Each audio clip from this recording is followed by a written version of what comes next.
안녕하세요, 여러분. 오늘은 우리 주변에서 흔히 볼 수 있지만 꽤나 골치 아픈 문제, 바로 바나나에 생기는 날파리에 대해 이야기해 보려고 합니다. 왜 바나나에 날파리가 생기는지, 어떻게 예방할 수 있는지, 그리고 이미 생긴 날파리는 어떻게 퇴치할 수 있는지 자세히 알아보겠습니다. 먼저, 왜 하필 바나나에 날파리가 생기는 걸까요? 이유는 바나나가 익어가는 과정에 있습니다. 바나나가 익어갈수록 당도가 올라가고 특유의 향을 발산하게 되는데 이 향이 날파리를 끌어들이는 주범입니다.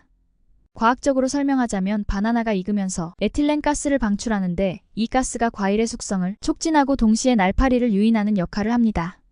날파리들은 이 달콤한 향을 따라 바나나로 모여들고 바나나 표면의 작은 상처나 갈라진 틈을 발견하면 그곳에 알을 낳습니다. 놀랍게도 날파리는 한 번에 500개 이상이 알을 낳을 수 있다고 합니다. 그러면 얼마 지나지 않아 작은 구더기가 생기고 이 구더기들이 자라 또 다른 날파리가 되는 악순환이 반복되는 거죠. 날파리의 생애 주기는 매우 빠르기 때문에 한 번 발생하면 순식간에 그 수가 늘어날 수 있습니다. 그렇다면 이런 날파리 발생을 어떻게 막을 수 있을까요? 가장 간단한 방법은 바나나를 구입한 후 빨리 먹어치우는 것입니다. 하지만 현실적으로 항상 그렇게 할 수는 없겠죠. 그래서 준비한 몇 가지 예방법을 소개해 드리겠습니다. 첫째, 바나나를 냉장고에 보관하는 것입니다. 차가운 온도는 바나나의 후숙을 늦추고 날파리의 접근을 막아줍니다. 13에서 15도 정도의 온도가 가장 이상적이라고 합니다. 단, 냉장 보관 시 바나나 껍질이 검게 변할 수 있다는 점 주의하세요. 이는 단순히 외관상의 변화일 뿐 바나나의 맛이나 영양가에는 영향을 주지 않습니다. 둘째, 바나나를 밀폐용기나 비닐백에 넣어 보관하는 방법입니다. 공기를 차단하면 날파리의 접근을 효과적으로 막을 수 있습니다. 이때 바나나 송이에서 하나 혹은 두 개의 바나나를 분리해 보관하면 더 오래 신선하게 유지할 수 있습니다. 왜냐하면 바나나끼리 붙어있으면 서로 숙성을 촉진시키기 때문이죠. 셋째, 과일을 자주 점검하여 상한 것은 바로 제거하는 것입니다. 한 개의 상한 과일이 다른 과일에도 영향을 줄 수 있으니 주의가 필요합니다. 특히 바나나의 경우 껍질에 갈색 반점이 생기기 시작하면 빨리 섭취하는 것이 좋습니다. 넷째, 바나나를 구매할 때 너무 익은 것을 고르지 않는 것도 중요합니다. 약간 덜 익은 초록빛이 도는 바나나를 선택하면 집에서 천천히 익히면서 먹을 수 있어 날파리 발생 위험을 줄일 수 있습니다. 다섯째, 주방 환경을 청결하게 유지하는 것도 중요합니다.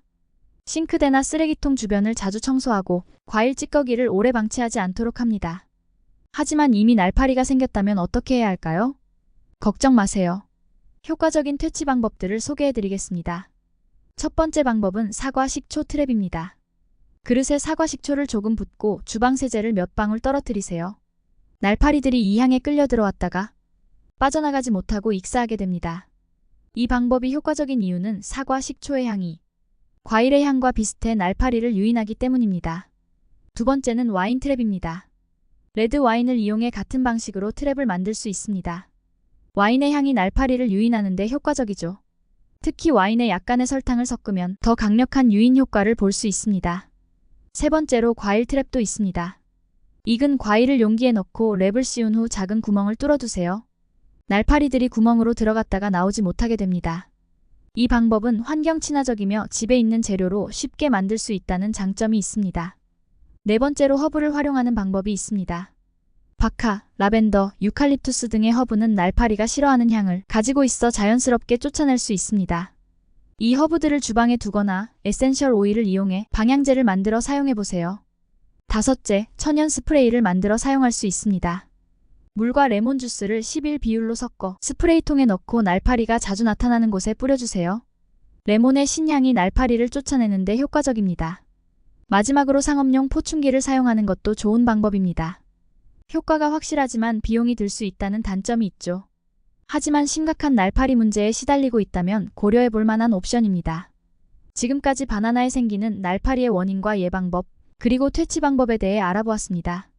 이 방법들을 잘 활용하시면 쾌적한 주방, 환경을 유지하는 데 큰 도움이 될 거예요. 마지막으로 한 가지 팁을 더 드리자면 바나나를 구매할 때 너무 많은 양을 한 번에 사지 않는 것이 좋습니다. 먹을 만큼만 구매하여 신선하게 관리하는 것이 가장 근본적인 해결책이 될 수 있습니다. 또한 바나나를 다른 과일과 함께 보관하지 않는 것도 중요합니다.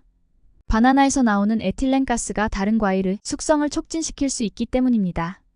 여러분도 이제 바나나와 날파리 문제에서 자유로워지셨나요? 오늘 배운 내용을 잘 활용하셔서 항상 신선한 과일을 즐기시기 바랍니다. 또한 이런 방법들은 바나나뿐만 아니라 다른 과일에도 적용할 수 있으니 참고하세요. 건강하고 깨끗한 주방 만들기 여러분의 손끝에 달려 있습니다. 시청해주셔서 감사합니다. 다음 영상에서 또 만나요.